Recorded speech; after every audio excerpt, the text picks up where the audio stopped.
Hi friends, నేను మీ SR Naidu stories. 4వ తేదీ 5వ నెల 2024 సంవత్సరం పుల్లగుమ్మి గ్రామం, వెల్లుర్తి మండలం, కర్నూలు జిల్లాలో జరుగుతున్నటువంటి భజన పోటీ గురించి మీకు వివరిస్తున్నాను. శ్రీ నీలకంఠేశ్వర స్వామి దేవస్థానం నందు 108 ఏకాదశులు పూర్తి చేసుకున్నటువంటి శుభ సందర్భంగా మరియు శ్రీ వాల్మీకి విగ్రహ ప్రతిష్ట సందర్భంగా భజన పోటీ నిర్వహిస్తున్నారు. బహుమతులు కూడా చాలా భారీ బహుమతులు 30,000, 25,000, 20,000, 18, 15, 12, 10 ఇలా అక్కడి నుంచి 1000 వరకు బహుమతులు ఉన్నాయి.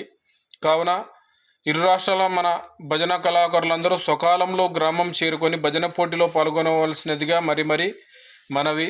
5 గంటలకల్లా డిప్పు ఎత్తుతామంటున్నారు కాబట్టి తప్పకుండా త్వరగా గ్రామం చేరి డిప్పులో పాల్గొనవలసినదిగా మరి కోరుతున్నాము. ఓకే ఫ్రెండ్స్, జై శ్రీరామ్.